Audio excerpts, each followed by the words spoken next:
अल्लाह अल्लाह पहाड़ी पे खड़े होकर इरशाद फरमाया, लोगों सुनो, मैं मोहम्मद तुम्हें एक पैगाम देता हूँ। वो पैगाम ये है कि दुनिया में आप जितने लोगों की जिन जिन चीजों की इबादत और परस्तिश करते हो, याद रखो अल्लाह अल्लाह वो तो न दुनिया में कोई फायदा दे सकते हैं, न दुनिया में कोई नुकसान पहुंचा सकते हैं। याद रखो, अगर कोई इबादत और परस्तिश के लायक है, अगर कोई सजदे के लायक है, अगर कोई इबादत के लायक है, अल्लाह अल्लाह वो कौन है? वो एक ही है, वो अल्लाह है जिसने कायनात को पैदा किया, जिसने मुझे पैदा किया, जिसने चांद को पैदा किया, जिसने सूरज को पैदा किया। अल्लाह के रसूल ने इरशाद फरमाया, मैं मोहम्मद अल्लाह का रसूल हूँ, मैं मैसेंजर हूँ, मैं पैगंबर हूँ। अल्लाह ने मुझे अपने अहकाम पहुँचाने के लिए तुम तक भेजा है। अल्लाह अल्लाह नबी करीम सल्लल्लाहु अलैहि वसल्लम ने जब दीन की तबलीग की स्टार्टिंग यहाँ से की, ऐलान नबूवत फरमाया, तो पूरे शहर के अंदर एक अजीब सी कैफियत तारी हो गई। लोग कहने लगे, साहब लो लो अब हमने नई बात सुन ली है। कोई कहने लगा, अगर नबी होगा तो इसी खानदान में क्यों? कोई कहने लगा, नबी होता तो हमारे घर में होता। कोई कहने लगा, अगर रसूल होता तो हमारे खानदान में होता। कुरैश ही में क्यों, इन्हीं के घर में क्यों? अल्लाह अल्लाह। लेकिन याद रखो, अब जिस पैगाम को मैं तुम तक पहुंचाना चाहता हूँ, अब दुनिया में जो भी इंसान आया है, अल्लाह ने तुम्हें अबस और बेकार पैदा नहीं किया है। अल्लाह ने तुम्हें पैदा क्यों किया है? सिर्फ तबलीग करना यह उलमा की जिम्मेदारी नहीं है। तबलीग करना यह दीन सिखाना यह सिर्फ मदरसों की जिम्मेदारी नहीं है। दीन सिखाना यह सिर्फ मस्जिद के मिंबरों की जिम्मेदारी नहीं है, बल्कि अल्लाह पाक कुरान करीम में इरशाद फरमाता है, कुंतुम खैरा उम्मतिन उखरिजत लिन्नासि तअमुरूना बिल मारूफ व तनहौना अनिल मुनकर। ए उम्मत मोहम्मदिया, जब से आदम अलैहिस्सलाम आए, ईसा अलैहिस्सलाम तक अंबिया और मुरसलीन आते रहे। 1,24,000 कम व बेश दुनिया में अंबिया और मुरसलीन तशरीफ लाए और उन्होंने अपनी उम्मत को यही पैगाम दिया, अल्लाह एक है, अल्लाह एक है। हैवानियत से बचना है, इंसानियत की तरफ आना है। अल्लाह अल्लाह। अब मैं तुम्हें यहाँ पर एक बात रोक के बता दूं, जन्नतियों की जो सफ़े होंगी हश्र में वो 120 होंगी, 120 होंगी। कितनी होंगी? 120। कितनी होंगी बोलिए? 100। बस जरा अतीक भाई थोड़ी जरा साउंड की आवाज कम कर दें, जरा मैं मेहनत ज्यादा कर लूंगा, बस माहौल बन गया। बोलिए जरा सुभान अल्लाह। कितनी होंगी जन्नतियों की सफ़े? 120। यानी जो जन्नती जन्नत में जाएंगे उनकी 120 सफ़े होंगी, 120। अल्लाह अल्लाह। अब मैं जो जुमला तुम्हें देने जा रहा हूँ, इंशाअल्लाह ईमान ताज़ा हो जाएगा। हजरत आदम से लेकर हजरत ईसा अलैहिस्सलाम तक जितने भी नबी तशरीफ लाए, अल्लाह अल्लाह, और नबी करीम सल्लल्लाहु अलैहि वसल्लम की उम्मत को लगा के जन्नतियों की सफ़े 120 होंगी। मगर उन 120 सफ़ों में 80 सफ़े जो जन्नतियों की होंगी वो उम्मत मोहम्मदिया की होंगी, और 40 सफ़े बाकी अंबिया और मुरसलीन की होंगी। यानी इस उम्मत मोहम्मदिया की क्वांटिटी कितनी ज्यादा है? यानी 80 सफ़े जन्नतियों की, उम्मत मोहम्मदिया की। ए अल्लाह, हमारे अंदर तो बड़े बड़े गुनहगार हैं, सियाकार हैं, मगर क्वांटिटी फिर भी हमारी ज्यादा है, तादाद हमारी ज्यादा है। तो इसमें कोई हमारी खूबी नहीं है, इसमें कोई हमारा काम हमारी खूबी नहीं है, इसमें कोई हमारा कमाल नहीं है। अगर ये करम है तो सिर्फ आमिना के लाल का है, मुहम्मदुर रसूलुल्लाह का है।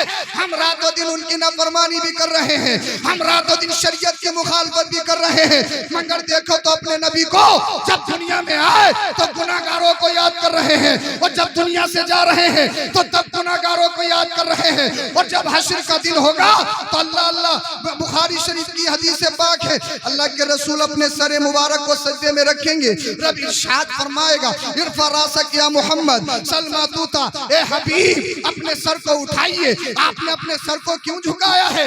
आज मांग लीजिए, आपका रब आपको राजी करेगा, आपका रब आपको अता करेगा। इसलिए कि हश्र जो बर्पा किया गया है, बात कोई और नहीं है, बात सिर्फ ये है, आज अल्लाह के रसूल की पावर दिखाई जानी है। आज वो कितने सुपीरियर हैं, वो कितने आला हैं, वो कितने बुलंद वाले हैं, कितने इख्तियारात अल्लाह ने आपको दिए हैं। यही शान हश्र के मैदान में दिखाई जाने वाली है। अल्लाह अल्लाह, मुझे बताइए अल्लाह अल्लाह, हम गुनाहगारों के लिए, सियाकारों के लिए मुस्तफा 63 साल इस दुनिया में रहे, हमें याद करते रहे, रहे, जब इस दुनिया से जा रहे हैं तब हमें याद कर रहे हैं। और जब हश्र का दिन होगा, अगर किसी के दिल में राय के बराबर भी ईमान होगा, अल्लाह के रसूल की शफाअत उसको नसीब होगी। ये बताइए सदका किसका है, ये बताइए करम किसका है। अगर बात आ जाए मेरे और आपके अमाल की साहब, तो अमाल तो बिल्कुल खाली है, हम सिर्फ नाम के हैं। नाम तो हमारा बहुत बड़ा है। हम मुस्लिम हैं किस काम के? सिर्फ गोश्त खाने के। हम मुस्लिम हैं किस काम के? सिर्फ बिरयानी खाने के। हम मुस्लिम हैं सिर्फ किस काम के? चुगलखोरी करने के। हम मुस्लिम हैं सिर्फ किस काम के? गीबत करने के। हम मुस्लिम हैं सिर्फ किस काम के? नशा करने के। हम मुस्लिम हैं किस काम के? सिर्फ एक दूसरे की बुराई करने के। हम मुस्लिम हैं किस काम के? अगर मेरा भाई तरक्की कर रहा है तो उसकी टांग कैसे खींचनी है, उसे जमीन में कैसे लाना है, उसे जमीन के अंदर कैसे धांसना है। हम सिर्फ मुसलमान ऐसे हैं, हमारा नाम सिर्फ वोटर आईडी में मुसलमान है, आधार कार्ड में मुसलमान है, हम सिर्फ पासपोर्ट की आईडी में मुसलमान है। मगर याद रखो, अगर किसी का नाम सिर्फ आधार कार्ड में नाम मुस्लिम है तो वो मुसलमान नहीं। ये जरूरी नहीं कि नाम पासपोर्ट में मुस्लिम है तो वो मुस्लिम हो। अल्लाह अल्लाह, इसलिए अगर असल मुसलमान बनना है तो अल्लाह के दफ्तर में नाम मुस्लिम लिखना होगा, अल्लाह के रजिस्टर में नाम मुस्लिम रजिस्टर्ड होना होगा। अल्लाह के दफ्तर में नाम मुस्लिम कब लिखा जाता है? अल्लाह के दफ्तर में नाम मुस्लिम तब लिखा जाता है कब? इन दुनियादारों को फॉलो करके नहीं। अगर फॉलो करना है तो करबला के हुसैन को फॉलो करो। दुनिया वालों को बताओ हम तुम्हारे गुलाम नहीं हैं, हम तो करबला के हुसैन के गुलाम। नाराए तकबीर, नाराए रिसालत, मसलके आला हजरत, फैजाने आला हजरत हुजूर सैयद अफरोज मियां साहिब किबला इस्लाहे मुआशरा कॉन्फ्रेंस जिंदाबाद जिंदाबाद। वाह वाह वाह वाह वाह वाह, माशाअल्लाह माशाअल्लाह माशाअल्लाह। ये माह मुहर्रम है, ये मुहर्रमुल हराम का मुकद्दस महीना है। और इस महीने में कुछ लोग तो बरसाती मेंढक की तरह निकलते हैं। कोई कहता है कि जिक्र हुसैन नहीं करना चाहिए, और कोई कहता है सिर्फ जिक्र ही हुसैन करना चाहिए। अल्लाह का फजल और करम है, हम अहले सुन्नत वल जमा इफरात और तफरीद से बचे हुए हैं। हमारे यहाँ तबर्रा जायज नहीं है, हमारे यहाँ गुलू भी जायज नहीं है। मुझे बताइए, मौलाए कायनात असदुल्लाह शेर खुदा हैदर करार हजरत अली करमल्लाहु ताला वजहुल करीम, मैं आपसे एक बात पूछना चाहता हूँ, मेरा और आपका रिश्ता क्या है? आप ही से पूछ रहा हूँ, मेरा और आपका रिश्ता क्या है? तेरा मेरा रिश्ता क्या? बोल दो, तेरा मेरा रिश्ता क्या? बोलो, तेरा मेरा रिश्ता क्या? अरे ला इलाहा इल्लल्लाह मुहम्मदुर रसूलुल्लाह का रिश्ता है। ये स्टेज पे जितने लोग बैठे हैं, आप इनका खानदान नहीं जानते, इनका बैकग्राउंड नहीं जानते। सिर्फ मेरा और तुम्हारा रिश्ता कलमे का रिश्ता है। बेशक मेरा और तुम्हारा रिश्ता नबी की मोहब्बत का रिश्ता है। अगर नबी से कनेक्शन खत्म हो जाए, अगर नबी से कनेक्शन टूट जाए, तो मुझे बताइए कोई रिश्ता बाकी रहेगा?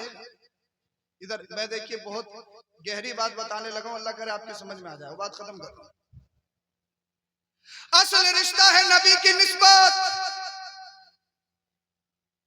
अगर नबी से निस्बत खत्म तो रिश्ता खत्म। मौलाए कायनात शेर खुदा हैदर करार हजरत अली दामाद रसूल जन्नती नौजवानों के सरदार के बाबा हजरत फातिमा जहरा के शोहर फातेह खैबर दामाद रसूल हजरत अली रजी अल्लाह ताला अन्हु की जो इतनी बड़ी शान है, उसकी निस्बत क्या है? हजरत अली अली है, मगर क्यों? बिल फर्ज मान लीजिए, अगर हजरत अली से मेरे नबी का रिश्ता ना होता तो क्या हजरत अली अली होते? मान लीजिए ऐसा है नहीं। हजरत अली का रिश्ता अगर मेरे नबी से नहीं होता तो क्या अली अली होते?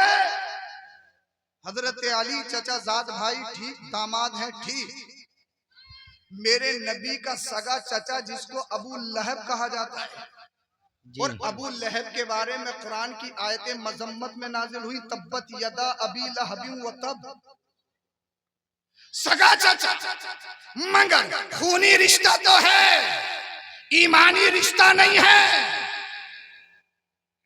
चचा से खूनी रिश्ता है, मगर नबी के मिशन को मिटाने के लिए रातों दिन नापाक साजिशें रचता है। तो नबी के रिश्ते में खूनी रिश्ता नहीं, असल है ईमानी रिश्ता। बोल दो जरा, बोल दो जरा, बोलिए जरा सुभान अल्लाह, सुभान अल्लाह। ईमानी रिश्ता इसलिए कि अबू लहब सगा चाचा है, फिर भी कुरान कह रहा है उसकी मजम्मत बयान है, उसकी बुराई बयान है। अल्लाह अल्लाह, सगा चाचा है, खूनी रिश्ता है। तो पता चला नबी की बारगाह में खूनी रिश्ता नहीं, खूनी रिश्ते से पहले ईमानी रिश्ता है। अब मौला कायनात असदुल्लाह शेर खुदा हैदर कर्रार हजरत अली का जिक्र, हजरत अली की शान, हजरत अली का जो मकाम है वो किसी और का सदका नहीं, आमिना के लाल का सदका है। बेशक बेशक बेशक बेशक।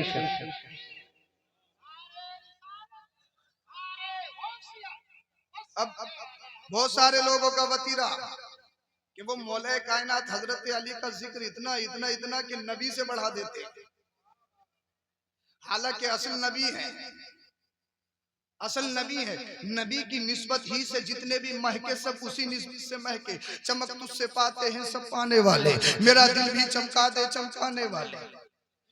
असल रिश्ता नबी से है, और जिसका नबी से कनेक्शन टूटा, नबी से रिश्ता टूटा, वो काम खत्म है।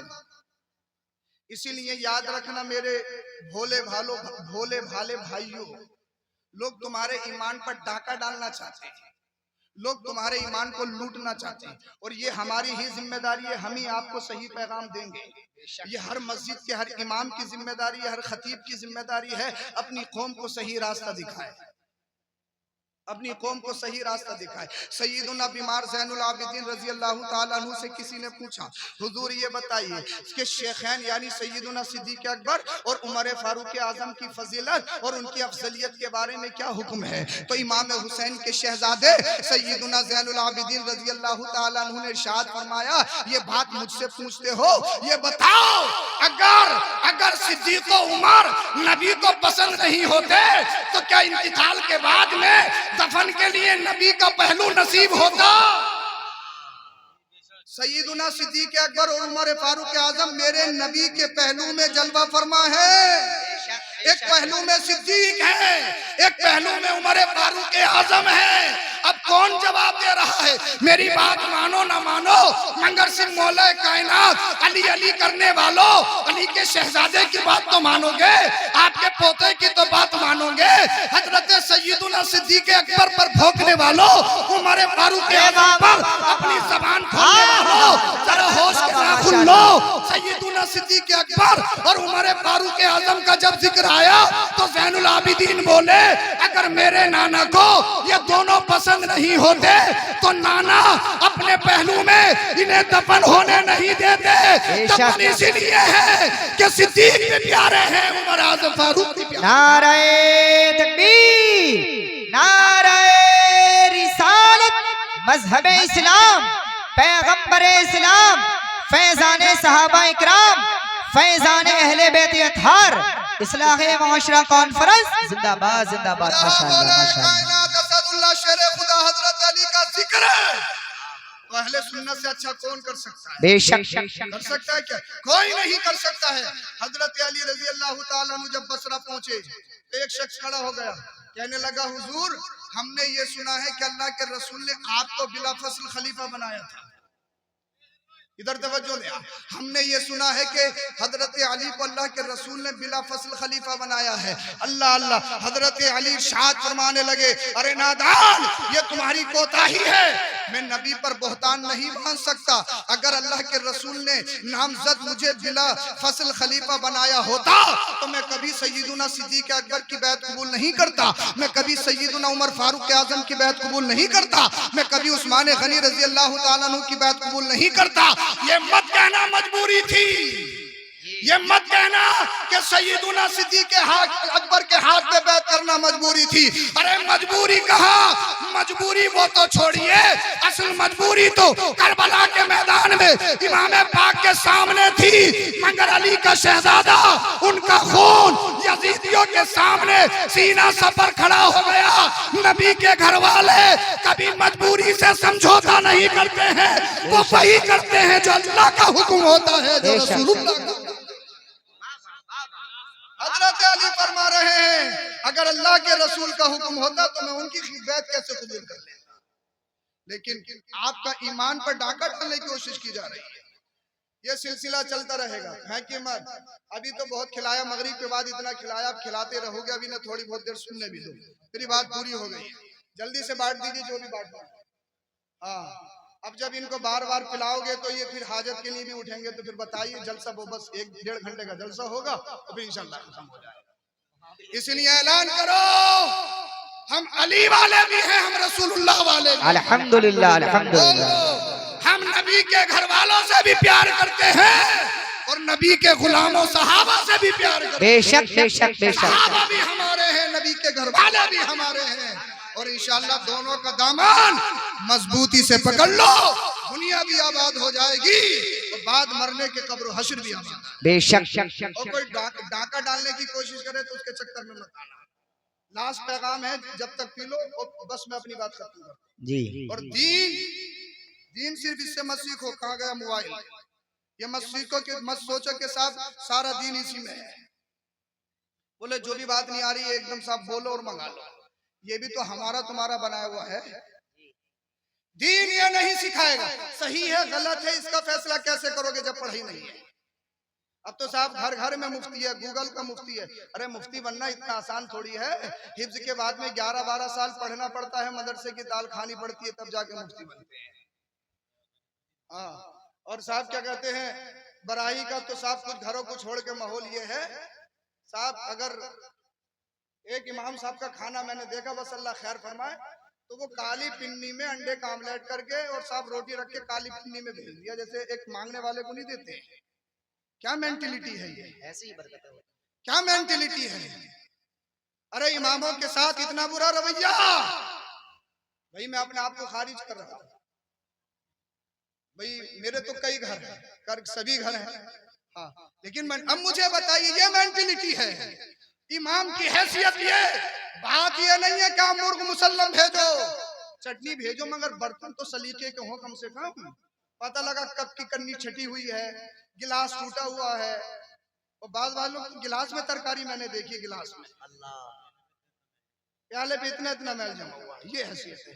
फिर कहो साहब ये हो गया वो हो गया, मुझे बताइए तुम्हें दीन कौन सिखा रहा है? इमाम हुसैन कौन है, ये किसने बताया? मौला कायनात की शान क्या है, ये किसने बताया? हज़रत फातिमा ज़हरा कौन है, ये किसने बताया? ये कौन है बताने वाले? अगर कोई बताने वाला है तो वो मदरसे हैं या मस्जिदों के मिंबरों से खड़े होके अल्लाह और उसके रसूल का फरमान बताने वाला वो कोई और नहीं, वो मौलाना लोग हैं, आलिम है या तुम्हारे इमाम है। बेशक बेशक। इसीलिए इन बातों पे बस नारा मत लगाइए, अब नारे बहुत। इसलिए आपकी जिम्मेदारी है कंट्रोल करना। और मेरे नौजवान भाइयों, अगर तुम बिगड़ गए तो जमाना तुम्हें बिगाड़ना चाहता है, जमाना तुम्हें बर्बाद करना चाहता है, तुम उनके चक्कर में पड़ के बर्बाद मत हो। अपनी शनाख्त, अपनी पहचान, अपना तशख्खुस, अपनी हैसियत, अपना स्टेटस, अपना नेचर दुनिया के सामने जाहिर करो और बताओ। लोग देखने के बाद कहने पे मजबूर हो जाए, अरे 15वीं सदी का हुसैन पाक का गुलाम ऐसा है, तो फिर करबला ना हुसैन कैसा? 10 मुहर्रम के हुसैनी मत बनो, पूरे 12 महीने के हुसैनी बनो।